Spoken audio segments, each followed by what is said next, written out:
جو گلی تھی اس سے نہیں جاتی تھی، کیونکہ گاڑی جو ہے وہ دوسری سائڈ پہ گاؤں کی، مطلب جو گھر کی پچھلی سائڈ تھی اس طرف کھڑی ہوتی تھی، تو پھر میری کزنز ہیں وہ کھیتوں سے گزر کے جلدی جلدی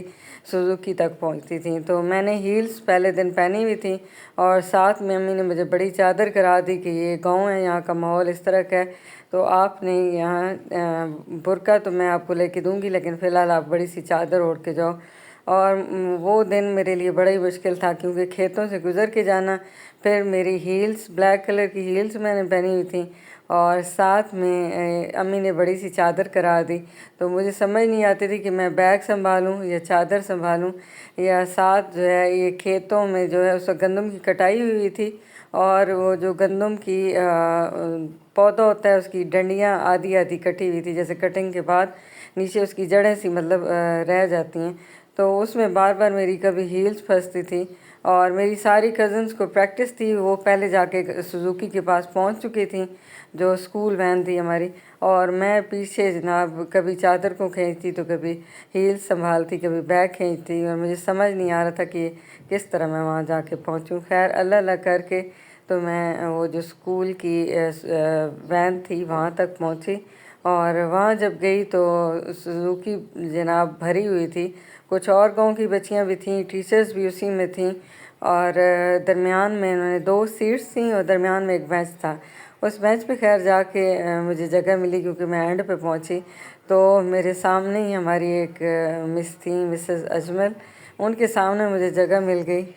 تو مسز اجمل کے سامنے مجھے جگہ مل گئی، میں وہاں بیٹھ گئی، اور جب گاڑی چلی تو مسز اجمل نے جناب مجھ سے انٹرویو لینا سٹارٹ کیا کہ آپ کہاں سے آئی ہیں اور نیو کمر ہیں، اور یہ وہ اس طرح کی جب انہوں نے باتیں کی تو میں بالکل ان کے سامنے بیٹھی تھی، اور ان کو اللہ جانے کیا ایشو تھا، جب بولتی تھیں تو ساتھ جیسے شاور نکلتا ہے منہ سے، تھوکیں بھی ان کی نکلتی تھیں، اور ساری میرے منہ پہ، اور مجھے اتنا عجیب سا فیل ہو رہا تھا کہ میں یہ کہاں آ کے پھنس گئی ہوں۔ خیر جی، وہ میں نے ساتھ مسز اجمل کے منہ سے نکلا ہوا شاور بھی برداشت کیا، اور پھر جناب بہت اوک سوک کر کے تو میں اسکول پہنچی، اور اسکول پہنچ کے بھی تو وہاں کا ماحول بالکل ہی ڈفرینٹ تھا، اور شہر کے لوگ اور طرح کی سوچ رکھتے ہیں، اور گاؤں کے لوگ جو ہیں کچھ اور طرح کی ان کی مینٹیلٹی تھی، تو پہلے مجھے سمجھ نہ آیا کہ میرے ساتھ ہو کیا رہا ہے۔ تو گاؤں کے بچے جو ہیں اسکول میں بھی کم ہی بولتے تھے اردو، صرف ٹیچرز کے ساتھ تھوڑی بہت اردو بولتے تھے، باقی وہ اپنی سرائکی میں بات کرتے تھے، تو وہ لوگ جب سرائکی میں آ کے مجھ سے پوچھتی تھیں کہ آپ کدھر سے آئی ہیں، اور مجھے اتنا برا فیل ہوتا تھا بھئی یہ کیا چیز ہے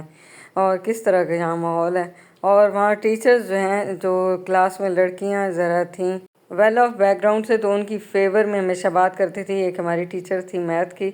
تو وہ اسی طرح ہمیشہ جو ہے ان کی سائڈ لیتی تھیں، اور ادھر کوئی ماحول ہی نہیں تھا کہ وہ بلیک بورڈ پیچھے لگا کھڑا ہوتا تھا، بلیک بورڈ پہ کوئی کویسچنز نہیں کراتی تھی ٹیچر میتھ کی، اور ہم لوگ جا کے بیٹھ جاتے تھے، اور جو لڑکی کاپی لے کے چلی جاتی تھی ٹیچر کے پاس، ٹیچر اسے اکا دکا کویسچن جو ہے سمجھا دیتی تھی، اور باقی ٹائم ٹیچر جو ہے گپوں میں گزار دیتی تھیں۔ اور مجھے یاد ہے کہ میں کچھ دن اسکول گئی، اور اس کے بعد میں نے کہا میں نے نہیں پڑھنا، اور امی نے مجھے کافی سارا ڈانٹا بھی، اور کہا کہ آپ کے ابو آئیں گے تو بتاؤں گی، آپ جاؤ اسکول، یہ کیا طریقہ ہے، ابھی تو آپ کو آگے پڑھنا ہے۔ میں نے کہا میں نے پڑھنا ہی نہیں ہے، عجیب سا اسکول ہے، مجھے پتہ نہیں کہاں لا کے آپ نے ایڈمیشن کرا دیا۔ خیر جی، ایک دن مجھے امی نے چھٹی کرا لی، اور اگلے دن پھر مجھے ڈانٹ ڈپٹ کر کے اور اسکول بھیج دیا۔ میں خیر موڈ آف کے ساتھ اسکول پہنچی، اور وہاں میتھ کا ٹیسٹ تھا، اور ٹیچر نے کچھ کرایا ہوا تھا نہیں، خالی اس نے کاپیوں پہ جو لڑکی جاتی اس کو کرا دیتی تھی، باقی ہم لوگ منہ دیکھتی رہتی تھی ان کا۔ تو خیر میتھ کا ٹیسٹ ہوا، اور اسی دن ہی مجھے دھار لیا گیا کہ آپ کا ٹیسٹ اچھا نہیں ہوا، اور آپ کے پتہ نہیں 10 میں سے 0 مارکس آئیں گے کتنے، تو آپ آ جائیں ذرا ڈنڈے کھانے کے لیے۔ میں پہلے ہی بہت غصے میں تھی، اسکول کا ماحول مجھے سمجھ نہیں آ رہا تھا، اور ٹیچر نے خیر مجھے بلایا کہ آ جائیں، میتھ کی ٹیچر نے کہ آ جائیں، جتنی لڑکیاں تھیں سب کو 4 ڈنڈے لگے جن کے 0 نمبر تھے، تو خیر میں بھی گئی، اور کہتی ہیں کہ آپ ہاتھ کریں، آپ کے اچھے مارکس نہیں ہیں۔ تو میں نے کہا اچھے مارکس خواہ کہتے آپ لوگ پڑھاتے ہیں کچھ نہیں، اور میرے نمبر کہاں سے آتے ہیں؟ انہوں نے کہا آپ آگے سے بدتمیزی کر رہی ہیں۔ میں نے کہا بدتمیزی نہیں کر رہی، آپ کو بتا رہی ہوں کہ آپ لوگ اسکول میں کیا پڑھا رہے ہیں اور کیا ایکسپیکٹ کر رہے ہیں بچوں سے۔ خیر جی، انہوں نے میرے ساتھ اچھی خاصی بحث کی، میں نے کہا میں ہاتھ نہیں کروں گی۔ اگر آپ نے پڑھایا ہوتا تو آج میں نمبرز بھی اچھے لیتی. جب آپ لوگ پڑھاتی کچھ نہیں ہے تو میں کہاں سے نمبر لوں؟ تو خیر جی انہوں نے کہا میں آپ کو پرنسپل کے پاس لے کے جاؤں گی. میں نے کہا 100 بسم اللہ لے جائیں. اور اس کے بعد خیر مجھے کلاس کی لڑکیوں نے کہا کہ خیر ہے آپ ہاتھ آگے کر دیں تو ٹیچر کے ساتھ بدتمیزی اچھی بات نہیں ہے یہ وہ. تو میرا دماغ پہلے ہی خراب ہوتا. خیر جی مجھے ایک سٹیک لگی تھی اور میں نے کہا اب یہ ایک سٹیک بھی بہت ہے، اب آپ نہیں میں پرنسپل کے پاس جاؤں گی. خیر جی اس کے ساتھ منہ ماری کر کے ٹیچر کے ساتھ پھر میں جا کے بیٹھ گئی. اور وہاں کا ماحول مجھے سمجھ نہیں آ رہا تھا. اور بعد میں جب تک میں اسکول میں رہی تو ٹیچر مجھے عجیب عجیب نگاہوں سے دیکھتی تھی اور ہر وقت مجھ پہ تانے کستی رہتی تھی جیسے گاؤں دیہات کی خواتین کرتی ہیں. خیر اللہ اللہ کر کے میں نے میٹرک پاس کیا اور اس طرح کر کے پھر میری اسکول سے جان چھوٹی. اور یہ میرے بچپن کی سٹوری تھی اور آج کا ولاگ آئی ہوپ کہ آپ کو اچھا لگا ہوگا. آج بادلوں کے ساتھ ساتھ میں نے آپ لوگوں کو اپنے بچپن کی ایک سٹوری بھی شیئر کی. تو ہمیشہ جو ہے بچوں کو آپ جہاں بھی ایڈمیشن کراتے ہیں ہمیشہ چیک رکھا کریں کہ بچے کیا پڑھ رہے ہیں، کس طرح کی ٹیچرز ہیں، کوآپریٹ کر رہی ہیں یا نہیں. اور ہمارے دور کی اور بات تھی، ہم لوگ پہ زبردستی چل جاتی تھی، لیکن آج کل کے بچے جو ہیں زبردستی برداشت نہیں کرتے اور کرنی بھی نہیں چاہیے. ہمیشہ ٹیچرز اور بچوں کو چیک کرتے رہنا چاہیے. اگر بچے ڈسٹربڈ ہیں تو کوئی نہ کوئی اس کے پیچھے ریزن ہوگی، ایسے ہی بچے ڈسٹرب نہیں ہوتے.